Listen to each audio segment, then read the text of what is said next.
दोस्तों communication skill एक ऐसी स्किल है जो कि आपको सीखनी ही पड़ेगी। फिर चाहे आप कोई बिजनेसमैन हो, कहीं पर जॉब करते हो, स्टूडेंट हो, या फिर एक सेल्समैन ही क्यों ना हो, या फिर आप किसी के साथ एक अच्छा रिलेशनशिप बिल्ड करना चाहते हैं, तो भी आपका एक अच्छा कम्युनिकेटर होना बहुत ही ज़्यादा जरूरी है। कई बार ऐसा होता है ना चाहते हुए भी हमारी कॉन्वर्सेशन डेड एंड की तरफ चली जाती है और सामने वाला ना चाहते हुए भी हमारे अंदर से इंटरेस्ट खो देता है और वो हमें छोड़कर चला जाता है। लेकिन ऐसा ना हो, इसीलिए आज की इस वीडियो में मैं आपको लील लॉन्डेस की book how to talk to anyone से कुछ ऐसी लाजवाब टेक्निक्स के बारे में बताने वाला हूं ना, जो आपको एक अच्छा कॉन्वर्सेशनलिस्ट और एक एक्सपर्ट कम्युनिकेटर बनने में हेल्प करेंगी। ये कुछ ऐसी ट्रिक्स हैं जिसे आप अभी वीडियो देखने के बाद तुरंत ही अप्लाई करके देख सकते हैं और इसके रिजल्ट्स भी आपको इंस्टेंटली देखने को मिलेंगे। इस बुक की काफी सारी टेक्निक्स के बारे में मैं आपको पहले ही बता चुका हूं। अगर आपने अभी तक उन वीडियोस को नहीं देखा है ना, तो डिस्क्रिप्शन में जो पहला लिंक है ना, उस पर क्लिक करके आप उस प्लेलिस्ट को भी चेक कर सकते हैं। तो ये वीडियो भी आपके लिए काफी ज्यादा अमेजिंग और इन्फॉर्मेटिव होने वाला है, इसलिए फटाफट से वीडियो को लाइक कर दीजिए और अगर आपने अभी तक हमारे चैनल को सब्सक्राइब नहीं किया, चैनल को सब्सक्राइब कर लीजिए। तो बिना आपका टाइम वेस्ट करे वीडियो की शुरुआत करते हैं।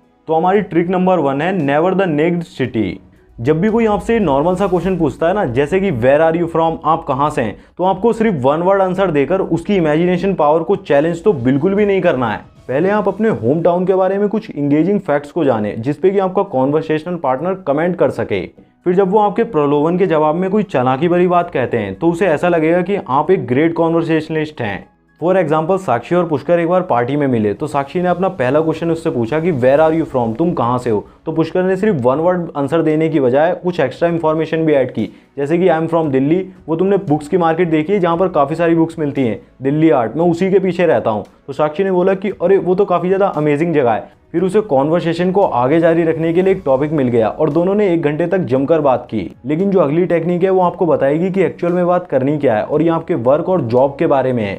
Trick number 2, never the next job. फिर दोबारा से जब सामने वाला आपसे एक नॉर्मल सा क्वेश्चन पूछता है कि व्हाट डू यू डू, आप क्या करते हैं, तो अगर आप एक इकोनॉमिस्ट हैं, टीचर हैं या फिर कोई स्टूडेंट हैं, तो सिर्फ वन वर्ड में ही अपने प्रोफेशन के बारे में सामने वाले को ना बताएं, बल्कि आप अपने वर्क के बारे में, अपनी जॉब के बारे में कुछ डिलीशियस से फैक्ट्स तैयार करें जो कि आप सामने वाले के साथ शेयर कर सकें। अदरवाइज वो बहुत ही जल्दी आपसे बोर हो जाएंगे और वो कॉन्वर्सेशन आपके लिए फिर से एक बेकार कॉन्वर्सेशन बन जाएगी। फॉर एग्जांपल, साक्षी और पुष्कर कॉन्वर्सेशन कर रहे हैं, तो साक्षी ने अब दूसरा सवाल उससे पूछा कि व्हाट डू यू डू, आप क्या करते हो। तो जैसा कि पुष्कर स्मार्ट है और एक अच्छा कम्युनिकेटर भी है, तो उसने सिर्फ वन वर्ड में आंसर देने की बजाय, जैसे कि मैं इग्नू से बीए कर रहा हूँ, ये बोलने की बजाय उसने बोला कि मैं इग्नू का स्टूडेंट हूँ, लेकिन मुझे कॉलेज जाना इतना ज़्यादा पसंद नहीं है, वहाँ पर सच में कितनी ज़्यादा भीड़ होती है ना। तो फिर उसके बाद साक्षी ने ही बोलना शुरू कर दिया और 1 घंटे तक दोनों ने जमकर बात की। वो अपने बारे में सब कुछ उसे बताया जा रही थी 1 घंटे तक। मतलब सीधा सा आप भी कभी भी सामने वाले को सिर्फ 1 वर्ड में आंसर देकर कॉन्वर्सेशन को डेड मत करो, बल्कि उसके आगे कुछ एक्स्ट्रा इन्फॉर्मेशन ऐड करो,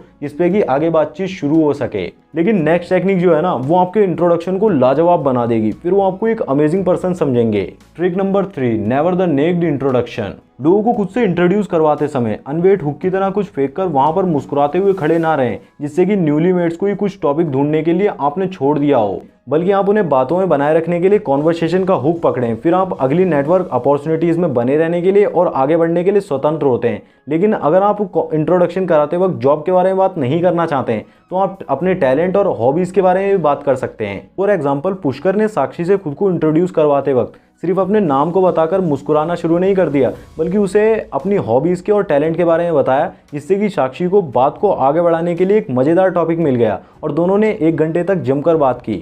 और अगली टेक्निक आपके कॉन्वर्सेशनल पार्टनर की बातचीत के आदान प्रदान को अमेजिंग बनाने की गारंटी देती है। Trick number 4, be a word detective. एक अच्छे डिटेक्टिव की तरह आप अपने कॉन्वर्सेशन पार्टनर के प्रिपेयर्ड टॉपिक के सुराग के लिए उसके हर एक वर्ड को ध्यान से सुने, फिर उसकी जुबान फिसलने पर आप खुद ही उस टॉपिक पर आगे बढ़ें। मतलब अगर वो उस टॉपिक से भटक जाए तो आप खुद ही उस टॉपिक को कंटिन्यू करें। मतलब जब आप सामने वाले के हर एक वर्ड को बहुत ही ज़्यादा गौर से सुनते हैं, तो आपके पास उस सब्जेक्ट के लिए सुराग होता है जो कि दूसरे इंसान के लिए बहुत ही ज़्यादा हॉट टॉपिक होता है। आप उसके बारे में भी बहुत अच्छे से बात कर पाते हैं। फॉर एग्जाम्पल, साक्षी और पुष्कर गर्ल्स डांस शो पर बात कर रहे थे। फिर अचानक से ही साक्षी का कॉन्वर्सेशन में से इंटरेस्ट खत्म होने पर पुष्कर ने ही कॉन्वर्सेशन को आगे कंटिन्यू रखा।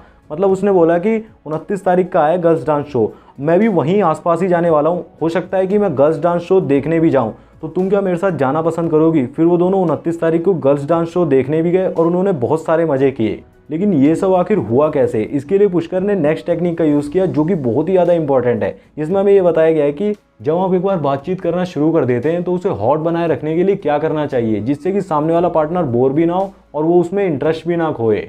ट्रिक नंबर 5 है सर्वाइलिंग स्पॉटलाइट। जब आप किसी से मिलते हैं तो कभी भी स्पॉटलाइट में खुद को ना रखें, क्योंकि जब आप बातचीत कर रहे होते हैं तो आप स्पॉटलाइट में होते हैं और जब न्यू पर्सन बोल रहा होता है ना तो वो चमक रहा होता है। फिर आप जितना ज़्यादा सिर्फ सामने वाले पर ही स्पॉटलाइट रखते हैं, मतलब ज़्यादातर समय सिर्फ उसी के बारे में बात करते हैं, फिर वो ये सोचने पर शॉक्ड हो जाएंगे कि क्या आपने कभी अपने बारे में एक वर्ड भी नहीं बोला। फिर जितना ज़्यादा लंबे समय तक आप इसे करते रहते हैं ना, वो उसे आपको इतना ही ज़्यादा इंटरेस्टिंग दिखाता है, मतलब उसके लिए आप उतने ज़्यादा अमेजिंग पर्सन होते हैं। अगर सिंपल शब्दों में कहूँ तो जब भी आप किसी से कॉन्वर्सेशन करें ना तो अपने बारे में कभी भी बात ना करें। मतलब अगर आपको बात करते हुए 1 महीना हो गया ना, तो उससे अगर आपके बारे में कोई पूछता है तो उसे आपके बारे में ज़्यादा कुछ नहीं पता होना चाहिए, लेकिन आपको उसके बारे में सब कुछ पता चल गया है। यही एक अच्छे कम्युनिकेटर की पहचान है। लेकिन अब जो नेक्स्ट टेक्निक है ना, वो कभी भी आपकी कॉन्वर्सेशन को डेड नहीं होने देगी। मतलब जब भी आपको ऐसा लगता है ना कि अब क्या बात करूं, अब क्या बोलूं, आपके पास बात करने के लिए कोई टॉपिक नहीं होता है, तो आप इस टेक्निक का यूज़ कर सकते हैं। उस वक्त आपको इस टेक्निक का यूज़ करके काफ़ी ज़्यादा बेनिफिट मिलेगा। तो ट्रिक नंबर 6 है जो कि मोस्ट इंपॉर्टेंट है, पैरोटिंग। फिर कभी आप स्पीचलेस ना रह जाओ, इसीलिए पैरट की तरह अपने कॉन्वर्सेशन पार्टनर के कुछ लास्ट के वर्ड्स को ही दोहराओ। फिर इससे बॉल सीधा उसके पाले में चली जाती है, मतलब जवाब अब उसे ही देना पड़ेगा और आपको सिर्फ सुनने की जरूरत है। फॉर एग्जाम्पल पुष्कर और साक्षी कॉन्वर्सेशन कर रहे हैं, लेकिन अचानक से ही बॉल पुष्कर के पाले में आ गई और उसे ही अब कुछ बोलना है और उसे अब समझ भी नहीं आ रहा है कि आगे क्या बोलूं, किस टॉपिक पर बात करूं। तो फिर उसने पैरोटिंग का यूज किया और साक्षी के कुछ लास्ट के वर्ड्स को ही दोहरा दिया। जैसे कि साक्षी ने लास्ट में लिख रखा था कि कल मैं मूवी देखने गई थी, तो पुष्कर ने सिंपल सा ही लिख दिया कि मूवी देखने प्लस क्वेश्चन मार्क। फिर सामने से अगर मूवी का नेम आता है तो फिर उसने क्वेश्चन मार्क लगाकर भेज दिया। ऐसे ही 2-3 बार करने के बाद फिर साक्षी को ऐसा लगा कि पुष्कर तो मूवी के बारे में जानने में काफ़ी ज़्यादा इंटरेस्टेड है। फिर अगले 1 घंटे तक साक्षी उसे मूवी के बारे में हंस कर बताती रही और उसने जाते वक्त पता है क्या कहा, उसने कहा कि वो ये उसकी लाइफ की बेस्ट कॉन्वर्सेशन थी और उसे बहुत ज़्यादा मज़ा आया, थैंक यू। लेकिन उसको क्या पता था कि पुष्कर ने तो सिंपल सी ये पैरोटिंग टेक्निक का यूज़ किया है, जिससे कि उसने अपनी कॉन्वर्सेशन को काफ़ी ज़्यादा लाजवाब बना दिया। जैसा कि आपको पता ही है पुष्कर तो काफ़ी ज़्यादा स्मार्ट है, और अगर आप भी ऐसे ही स्मार्ट बनना चाहते हो और ऐसी अमेजिंग टेक्निक्स के बारे में और ज़्यादा जानना चाहते हो तो हमारे चैनल को सब्सक्राइब जरूर कर लेना और बेल नोटिफिकेशन भी जरूर ऑन कर लेना।